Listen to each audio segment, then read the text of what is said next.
Class 10th science 1 8th chapter metallurgy second video 97 page number से record कर रहे हैं हम लोग। Chemical properties of non metal. देखो लास्ट वीडियो में हमने केमिकल प्रॉपर्टीज़ ऑफ मेटल पढ़ी, मेटल किससे किससे रिएक्ट होता है उसके बारे में पढ़ा। Next chemical properties of non metal, तो ये थोड़ा कम टॉपिक है क्योंकि नॉन मेटल जल्दी किसी से रिएक्ट नहीं होते हैं एक्सेप्ट हैलोजन। तो नॉन मेटल में ज़्यादा पढ़ना नहीं है, कुछ कुछ ही रिएक्शंस है। So non-metal की chemical properties. Non-metals are collections of element having less similarity in physical and chemical properties. Non-metals ऐसे एलिमेंट है जिनमें फिजिकल और केमिकल प्रॉपर्टीज में कम सिमिलैरिटीज पाई जाती है। Non-metals are called also called electronegative elements. Non-metal को और क्या बोला जाता है? इलेक्ट्रोनेगेटिव एलिमेंट्स भी कहा जाता है। क्यों? क्योंकि ये वो एलिमेंट्स है जो इलेक्ट्रॉन गेन करते हैं, एक्सेप्ट करते हैं और नेगेटिव आयन्स बनते हैं। ये नॉन मेटल्स वो एलिमेंट्स होते हैं जो सैचुरेट होने के लिए यानी nearest inert gas configuration acquire करने के लिए इलेक्ट्रॉन एक्सेप्ट करते हैं, गेन करते हैं, ठीक है, और इसकी वजह से इन पे माइनस चार्ज आता है। तो इसलिए इनको इलेक्ट्रोनेगेटिव आयंस भी कहते हैं, इलेक्ट्रोनेगेटिव एलिमेंट्स भी कहते हैं। As they form negative charge ions by accepting electron. क्यों इलेक्ट्रोनेगेटिव एलिमेंट्स कहते हैं? क्योंकि वो नेगेटिव आयॉन्स बनते हैं इलेक्ट्रॉन लेकर, एक्सेप्ट करके। Some example of chemical reaction of non metals are as follows. कुछ एग्जाम्पल दिया है रिएक्शंस नॉन मेटल्स का। First, reaction of non metal with oxygen. Non metal oxygen से रिएक्ट होने पर क्या बनेगा? Generally non metal combine with oxygen to form acidic oxide. Generally non metal oxygen से रिएक्ट होके क्या बनता है? Acidic oxide, alright. और कुछ कुछ केसेस में न्यूट्रल ऑक्साइड भी बनता है, ऑलराइट। नॉन मेटल ऑक्सीजन से रिएक्ट होके एसिडिक ऑक्साइड बनता है और सम केसेस में न्यूट्रल ऑक्साइड भी फॉर्म होता है। छोटे छोटे सिंपल से रिएक्शन है, स्कोरिंग है बहुत। कार्बन ऑक्सीजन से रिएक्ट होके कार्बन डाइऑक्साइड बनता है और कार्बन डाइऑक्साइड एसिडिक है नेचर में। छोटा सा कॉम्बिनेशन रिएक्शन है, इजिली बाइट कर सकते हैं, combination reaction. Next, carbon oxygen से रिएक्ट होके कार्बन मोनोऑक्साइड। देखो कार्बन ऑक्सीजन से रिएक्ट होके कार्बन डाइऑक्साइड, कार्बन की क्वांटिटी ज़्यादा है, ऑक्सीजन कम है, तो कार्बन ऑक्सीजन से रिएक्ट होके कार्बन मोनोऑक्साइड बन सकता है और ये न्यूट्रल रहता है, न्यूट्रल नेचर। उसी तरह से देखो कार्बन और ये सल्फर, ये सब क्या है? नॉन मेटल है। सल्फर ऑक्सीजन से रिएक्ट होकर सल्फर डाइऑक्साइड बनता है, ये एसिडिक है। तो तीन छोटे रिएक्शंस करने हैं, इसके बाहर के कोई रिएक्शन पढ़ने की ज़रूरत नहीं है, सिर्फ ये रिएक्शंस तीन करना है जो टेक्स्ट बुक में है और ये statement, simple. Second reaction, next page 98। Reaction of non metal with water. जब नॉन मेटल वाटर से रिएक्ट होता है तब क्या? तो आंसर ध्यान से सुनना है। Generally non metal do not react with water. वैसे नॉन मेटल रिएक्ट नहीं होता है वाटर से, एक्सेप्ट हैलोजन। सिर्फ हैलोजन है जो वाटर से रिएक्ट होता है, वरना नॉन मेटल हैलोजन जो नॉन मेटल है, क्लोरीन, ब्रोमीन, आयोडीन, सिर्फ यही वाटर से रिएक्ट होते हैं। इसके अलावा बाकी नॉन मेटल्स वाटर से रिएक्ट नहीं होते हैं। तो सिंपल है, एक एग्जाम्पल दिया है क्लोरीन का। क्लोरीन वाटर में डिजॉल्व होके क्या बनेगा? HOCl और HCl, ठीक है। So chlorine Cl2 react with water H2O। तो इधर लिखा है chlorine on dissolving with water give the following reaction. तो chlorine plus water gives you HOCl plus HCl, alright, hydrochloric acid मिलेगा। Next third example, third non metal का third reaction. Dilute acid के साथ non metal react होता है या नहीं होता है देखते हैं। होता है तो कौन सा होता है? Let's see. देखो यहाँ पे भी generally non metal do not react with dilute acid. Non metal भी डाइल्यूट एसिड के साथ रिएक्ट नहीं होता, right. Generally non metal do not react with dilute acid. Halogen है एक्सेप्शन, इसमें भी हैलोजन एक्सेप्शन है, सिर्फ हैलोजन है जो डाइल्यूट एसिड से रिएक्ट होता है। एक्सेप्शन मतलब हैलोजन को छोड़ के बाकी सारे नॉन मेटल रिएक्ट नहीं होते हैं। हैलोजन के अलावा कोई और नॉन मेटल एसिड से रिएक्ट नहीं होता। यहाँ पे भी example, chlorine react with dilute hydrobromic acid to form the reaction. Chlorine hydrobromic acid से रिएक्ट होकर हाइड्रोक्लोरिक एसिड और ब्रोमीन बनता है। क्लोरीन हाइड्रोब्रोमिक एसिड से रिएक्ट होके हाइड्रोक्लोरिक एसिड और ब्रोमाइन बनेगा, ऑलराइट। नेक्स्ट सिंपल सा एक एक छोटा छोटा सा रिएक्शन है. Next, reaction of non metal with hydrogen. Non metal hydrogen से रिएक्ट होता है या नहीं होता है, let's see. Non metal react with hydrogen under certain condition. Non metal hydrogen से रिएक्ट होता है लेकिन कुछ कंडीशंस पर. क्या है वो condition? Proper temperature, pressure, use of catalyst etcetera. Temperature, proper pressure, use of catalyst etcetera, ये कंडीशन पे ही हाइड्रोजन से नॉन मेटल रिएक्ट होगा. दो एग्जाम्पल दिया है. देखो मैं फिर बोल रहा हूँ, सिर्फ टेक्स्ट बुक में जो दिया है वही एग्जाम्पल लिखना है, इसके अलावा एक्स्ट्रा लिखने की ज़रूरत नहीं है. तो don't get in a tension के और रिएक्शंस कहाँ से करना है, ज़रूरत नहीं है. सिर्फ जितना बुक में दिया है सफिशेंट.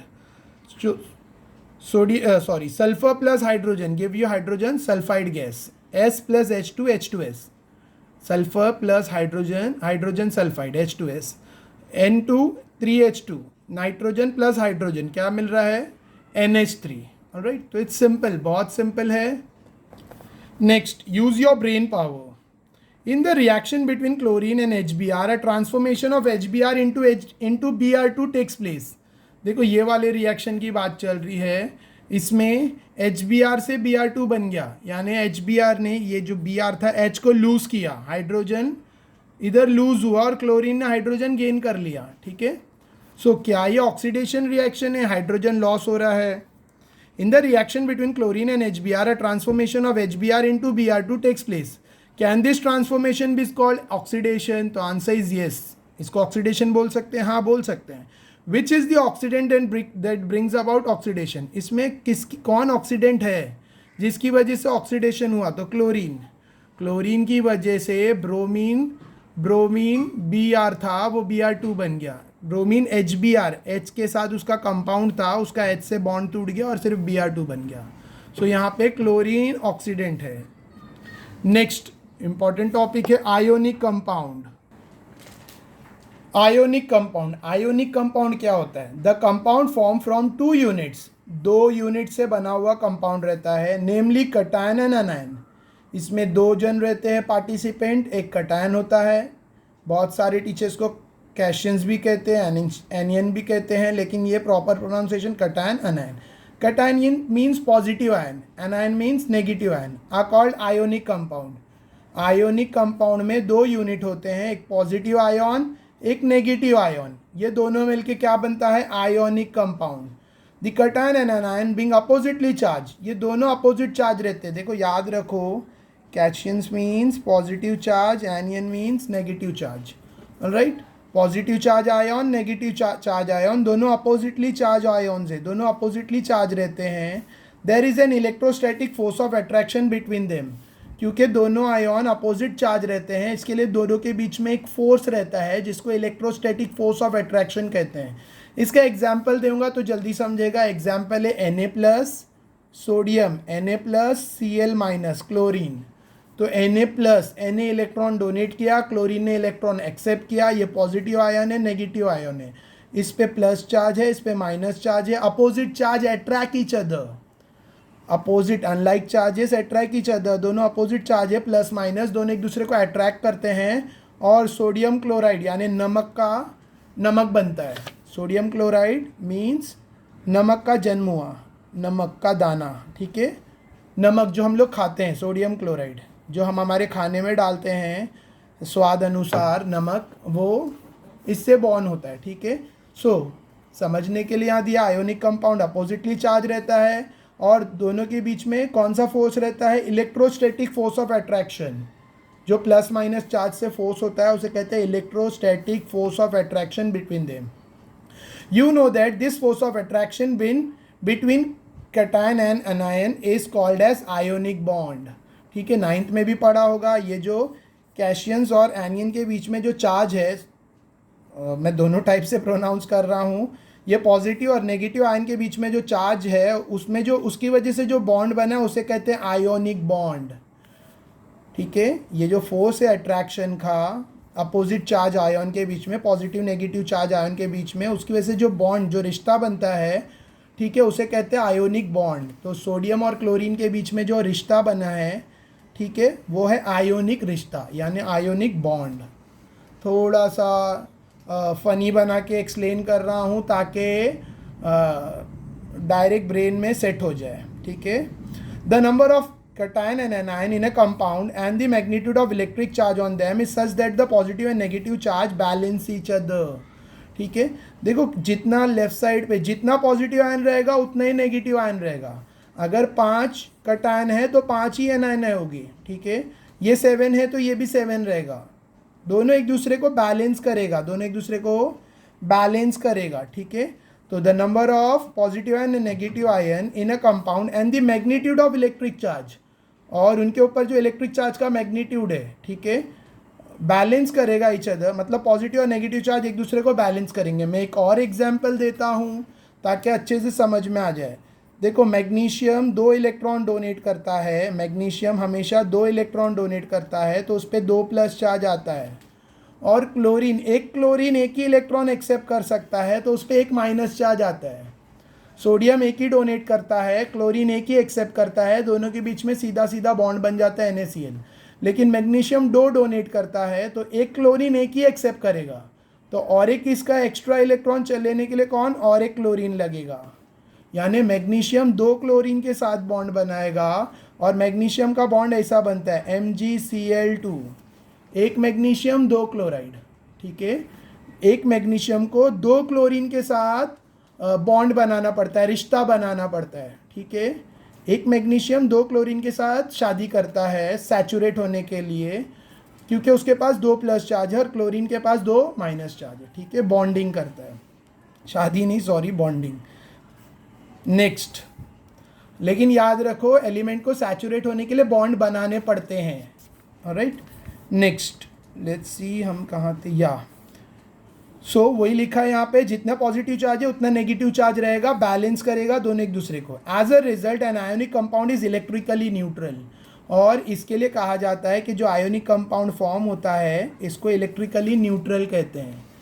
देखो ये एक एलिमेंट है, ये भी एक एलिमेंट है, ये भी एक एलिमेंट है, तीनों मिले तो एक आयोनिक बॉन्ड, एक आयोनिक कंपाउंड बना। तीनों मिल रहे हैं, एक मैग्नीशियम 2 क्लोरीन के साथ 2 आयोनिक बॉन्ड बनाएगा, एक मैग्नीशियम 2 क्लोरीन के साथ 2 आयोनिक बॉन्ड बनाएगा, 2, ठीक है। और मैग्नीशियम क्लोराइड नाम का आयोनिक कंपाउंड बनेगा। सोडियम क्लोरीन के बीच में सिंगल आयोनिक बॉन्ड बनेगा, और ये एक आयोनिक कंपाउंड है, ये भी एक ही आयोनिक कंपाउंड है, लेकिन इसमें आयोनिक बॉन्ड 2 है। एक मैग्नीशियम डबल बार, मतलब एक मैग्नीशियम 2 क्लोरीन के साथ बॉन्डिंग कर रहा है, alright.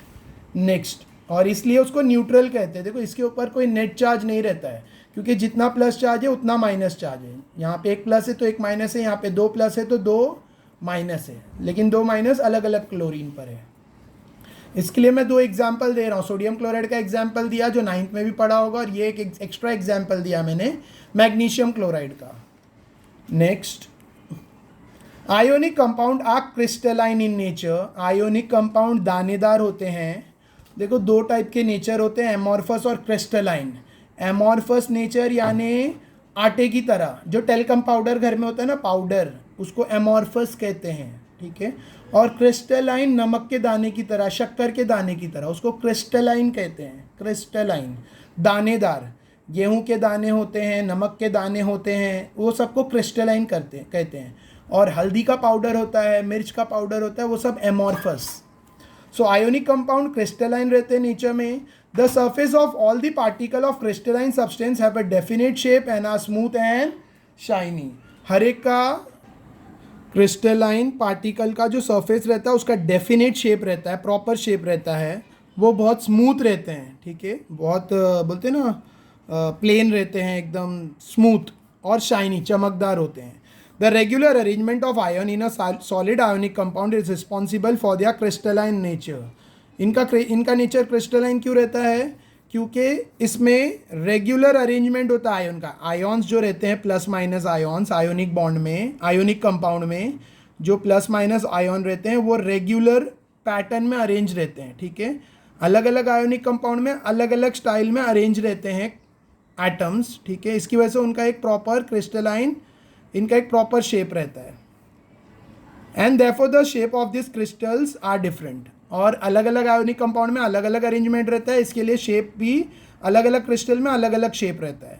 The main factor that determines the general arrangement of ion is a crystal in the attractive force between the oppositely charged ion and the repulsive force between similar charge ion. इसमें जो main factor है जिसके ऊपर depend करता है, देखो arrangement के हिसाब से शेप होता है, लेकिन अरेंजमेंट किस पे निर्भर होता है? फोर्सेस पर, ठीक है, एट्रैक्टिव फोर्सेस पर और रिपल्सिव फोर्सेस पर। अपोजिट चार्ज आयन के एट्रैक्टिव फोर्सेस पर और सिमिलर चार्ज आयन के रिपल्सिव मतलब एक दूसरे को पुश करना, एक दूसरे को ढकेलना। रिपल्सिव फोर्स पर और एट्रैक्टिव फोर्स पर इनका अरेंजमेंट होता है, आयॉन्स का अरेंजमेंट होता है, और जैसा आयन का अरेंजमेंट होगा वैसा उसका शेप बनता है आयोनिक कंपाउंड का। और अलग अलग आयोनिक कंपाउंड का इसलिए अलग अलग शेप होता है। Because of this, the general crystalline structure has negative ion arranged around a positive ion and positive ion arranged around a negative ion. इसके लिए क्रिस्टलाइन स्ट्रक्चर के अंदर जब भी उसको माइक्रोस्कोप, इलेक्ट्रॉन माइक्रोस्कोप में देखेंगे क्रिस्टलाइन स्ट्रक्चर को, तो नेगेटिव आयन के इर्द गिर्द आजू बाजू पॉजिटिव आयन दिखेंगे और पॉजिटिव आयन के आजू बाजू नेगेटिव आयन दिखेंगे। यानी नेगेटिव आयन पॉजिटिव आयन से घिरा हुआ दिखेगा और पॉजिटिव आयन नेगेटिव आयन से घिरा हुआ सराउंडेड दिखेगा। Two of the important factors responsible for certain crystal structure are as follows.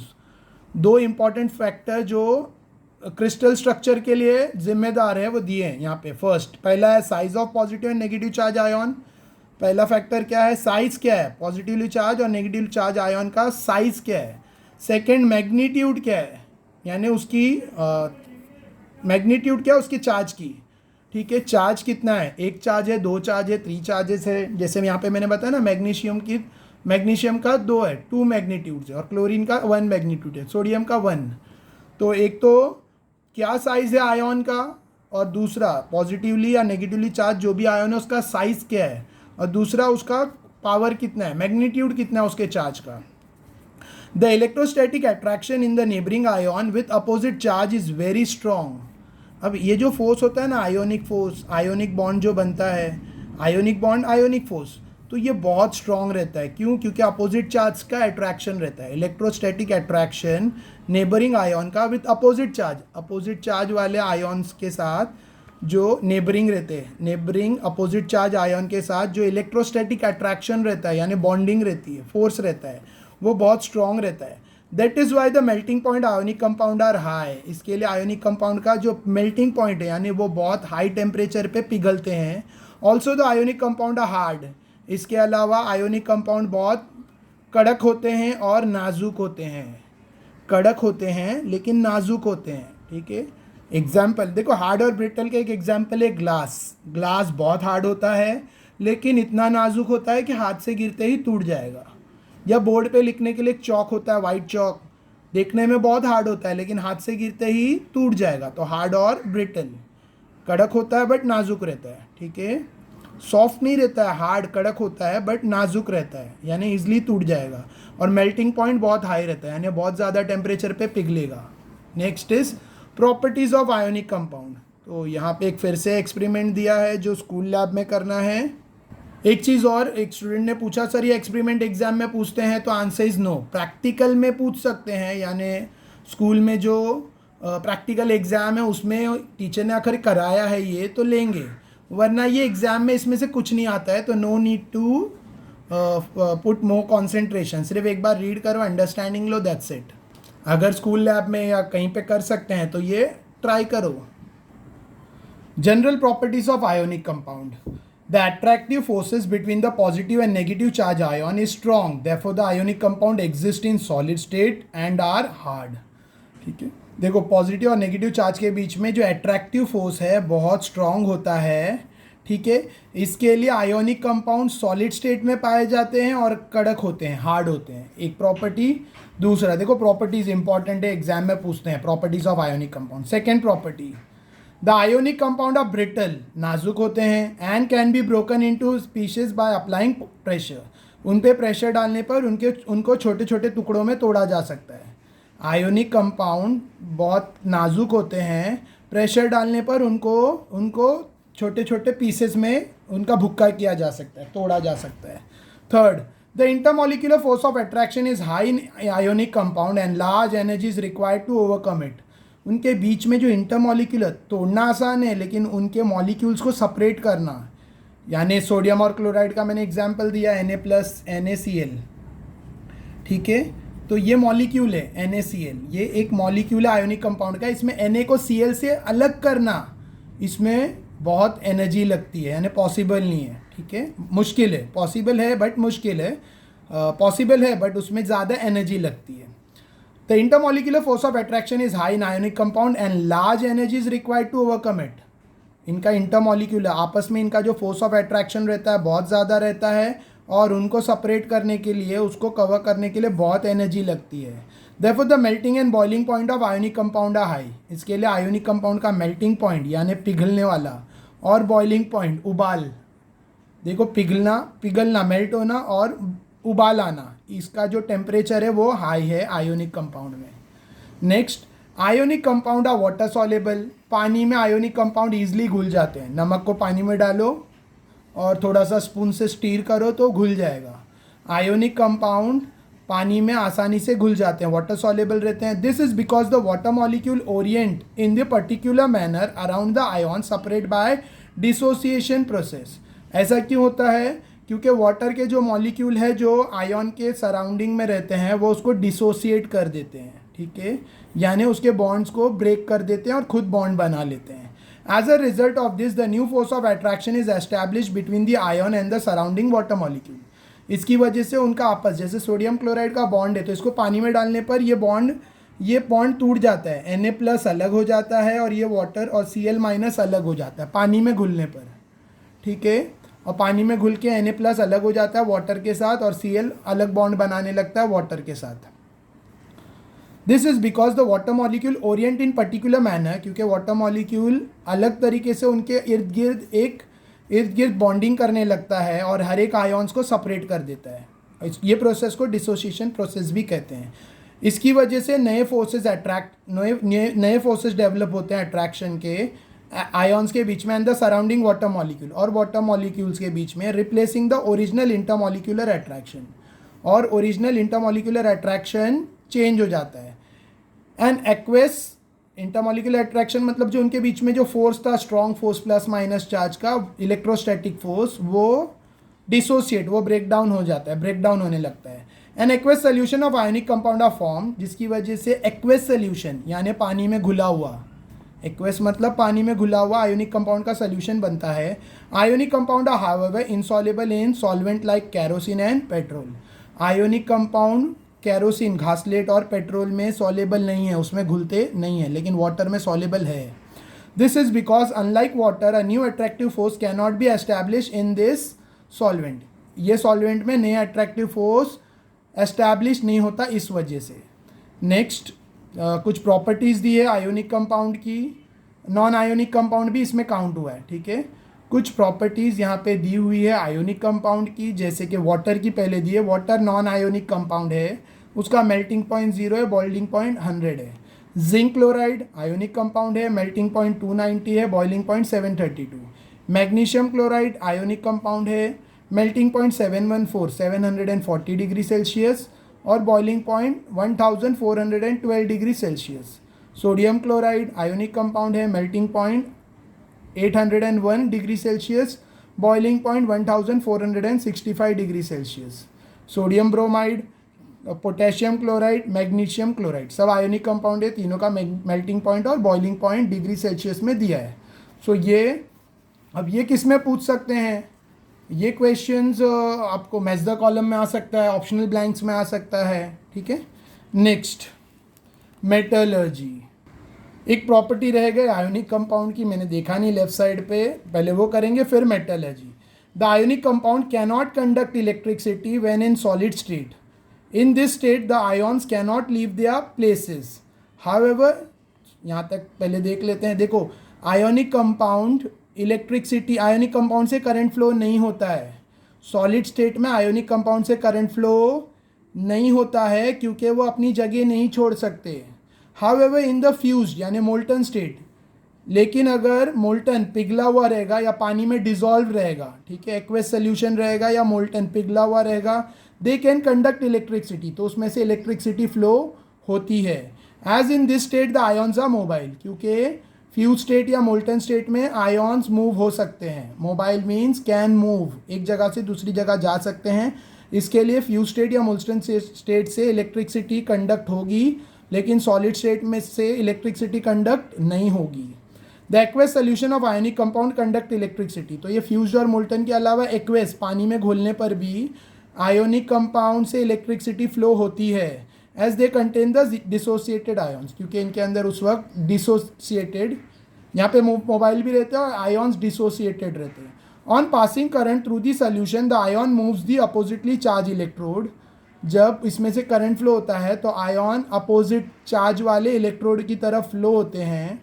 Due to electrical conductivity in fused and dissolve state the ion compounds are called electrolytes. So fused condition, fuse state में या dissolve state में जब current flow होता है ion से, तो इस ion से करंट फ्लो हो सकता है, इसके लिए आयॉन्स को इलेक्ट्रोलाइट्स भी कहते हैं। On passing current through the solution the ion moves the oppositely charge electrodes, current flow होने पर आयॉन अपोजिट चार्ज इलेक्ट्रोड, यानी देखो यहाँ पर दिखा सकता हूँ मैं, दिस इज द सोल्यूशन। ये बीकर में सपोज सोडियम क्लोराइड को वाटर में डिजॉल्व किया है, तो Na+ अलग हो जाएगा, Cl- अलग हो जाएगा, ठीक है। तो Na+ जो है वो नेगेटिव इलेक्ट्रोड की तरफ जाएगा, Na+ नेगेटिव इलेक्ट्रोड की तरफ जाएगा, और जितना Cl- है पॉजिटिव इलेक्ट्रोड की तरफ जाएगा। Na+ negative electrode, Cl- positive electrode, ठीक है। सो वही यहाँ पे लिखा है, करंट फ्लो होने पर दोनों अपोजिट चार्ज इलेक्ट्रोड की तरफ जाएंगे। Na+ है ना, तो नेगेटिव इलेक्ट्रोड की तरफ जाएगा, Cl- है इसके लिए पॉजिटिव इलेक्ट्रोड की तरफ जाएगा। Na+ नेगेटिव इलेक्ट्रोड की तरफ जाएगा, नेगेटिव इलेक्ट्रोड, और Cl- पॉजिटिव इलेक्ट्रोड की तरफ जाएगा, एनोड कैथोड। ऑलराइट, आगे इसके लिए due to electrical conductivity in fused and dissolve state, क्योंकि इलेक्ट्रिसिटी कंडक्ट होती है फ्यूज स्टेट में या डिजॉल्व स्टेट में, इसलिए आयोनिक कंपाउंड को क्या कहते हैं, इलेक्ट्रोलाइट भी कहते हैं। क्योंकि आयोनिक कंपाउंड फ्यूज स्टेट में या डिजॉल्व स्टेट में इलेक्ट्रिसिटी कंडक्ट करता है, इसके लिए उसको इलेक्ट्रोलाइट भी कहते हैं। इलेक्ट्रोलाइट, कुछ इंपॉर्टेंट वर्ड पे फोकस करके उनको याद करना ज़रूरी है। देखो कुछ सेंटेंस रिपीट करना ज़रूरी हो जाता है, ठीक है, क्योंकि बहुत सारी ऐसी टॉपिक्स रहती है साइंस में जो एक बार में नहीं समझती, 2 बार में समझती है। और स्टूडेंट भी वेरियस टाइप के हैं, सारे स्टूडेंट ब्रिलियंट और एक्सपर्ट होना जरूर, कुछ लोगों को 2 बार में समझता है, नो प्रॉब्लम। मेटलर्जी, मेटलर्जी का डेफिनेशन, एग्जैक्ट डेफिनेशन है यहाँ पे, the science and technology regarding the extraction of metal from ore and their purification for the use is called metallurgy. Metal को ओर से निकालना और फिर जो मेटल निकाला गया ओर से उसको साफ करना, प्यूरिफाई करना, इसमें जो भी मेथड यूज़ होते हैं, जो भी साइंस और टेक्नोलॉजी यूज़ होती है, उसे कहते हैं मेटलर्जी। ऑलराइट, मेटल में से, मेटल को ओर में से मेटल को निकाल कर उसकी साफ सफाई करना, इसमें जो साइंस और टेक्नोलॉजी यूज़ होती है उसे साइंस में मेटलर्जी कहते हैं। Next, occurrence of metal, metal कहाँ मिलता है, कैसा रहता है, उसके बारे में देखो। मेटल अर्थ में मिलता है, माइनिंग करके ज़मीन से मेटल निकालते हैं, ठीक है, लेकिन मेटल जब अर्थ से निकालते हैं तो प्योर मेटल नहीं रहता है। हाँ, कुछ प्योर फॉर्म में, जैसे गोल्ड सिल्वर, क्योंकि रिएक्टिव नहीं रहते तो ये प्योर मिलते हैं, वरना दूसरे जो मेटल्स है, कॉपर है, एल्यूमिनियम है, एक्सेट्रा, आयरन है, ये सारे कंबाइन स्टेट में मिलते हैं, ठीक है, किसी ना किसी के साथ कंबाइन या फ्यूज स्टेट में मिलते हैं, प्योर फॉर्म में नहीं मिलते हैं। मोस्ट मेटल बीइंग, अच्छा ये जो कंबाइन और मिक्स फॉर्म में मिलते हैं इसी को ओर कहते हैं, मिनरल ओर, आगे देखेंगे। Most metal being reactive do not occur in nature in free state, क्योंकि बहुत सारे मेटल रिएक्टिव रहते हैं तो वो नेचर में फ्रीली नहीं पाए जाते, but are found in combined state, बल्कि कंबाइन पाए जाते हैं, किसी ना किसी से कंबाइन रहते हैं। As they are salt, salt में जैसे कि ऑक्साइड, जैसे मेटल ऑक्साइड होगा, मेटल कार्बोनेट होगा, मेटल सल्फाइड फॉर्म में होगा, या मेटल नाइट्रेट से कंबाइन मिलेगा। मेटल ऑक्सीजन से कंबाइन फॉर्म में मिलेगा मेटल ऑक्साइड, मेटल कार्बन से कंबाइन फॉर्म में मिलेगा मेटल कार्बोनेट, मेटल सल्फर से कंबाइन फॉर्म में नेचर में मिलेगा मेटल सल्फाइड। मेटल कुछ भी हो सकता है, सोडियम हो सकता है, मैग्नीशियम हो सकता है, अगर सोडियम है तो सोडियम सल्फाइड, मैग्नीशियम है तो मैग्नीशियम सल्फाइड, और नाइट्रोजन से भी रिएक्टेड फॉर्म में मिलेगा तो मेटल नाइट्रेट। मेटल आयरन हो सकता है, एल्यूमिनियम हो सकता है, जो भी है। आगे, however the most unreactive metal that are not affected by air, water and other natural factors are हाँ, कुछ मेटल्स है जो हवा से, पानी से या दूसरे नेचुरल फैक्टर से रिएक्ट नहीं होते, फ्री नेचर में फ्रीली पाए जाते हैं, मतलब कंबाइंड स्टेट में नहीं पाए जाते हैं, फ्री स्टेट में पाए जाते हैं। फ्रीली मतलब फुकट में नहीं, फ्री मतलब किसी से रिएक्टेड नहीं, फ्री स्टेट में मतलब प्योर फॉर्म में पाए जाते हैं। वो कौन से मेटल्स है? Silver, gold, platinum etcetera. Generally occurs in free state. The compound of metal that occurs in nature along with the impurities are called mineral.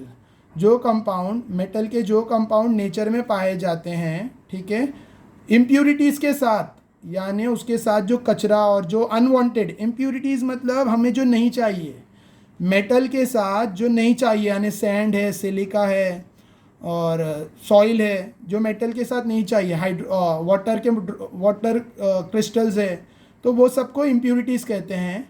उसके साथ जो मेटल पाया जाता है उसको मिनरल कहते हैं, mineral. Alright, next. The mineral from which the metal can be separated economically are called ores. जो मिनरल से मेटल को फायदे के साथ, इकोनॉमिकली मतलब प्रॉफिटेबली, यानी प्रॉफिट के साथ निकाल सकते हैं, जो मिनरल में से अगर मेटल को प्रॉफिट के साथ निकाल सकते हैं तो उस मिनरल को ओर कहेंगे। वापस रिपीट कर रहा हूँ, वो मिनरल जिसमें से मेटल को इकोनॉमिकली यानी बजट के साथ, यानी उसमें नुकसान नहीं होना चाहिए, निकाल सकते हैं, वैसे मिनरल को ओर कहते हैं, ओर। राइट।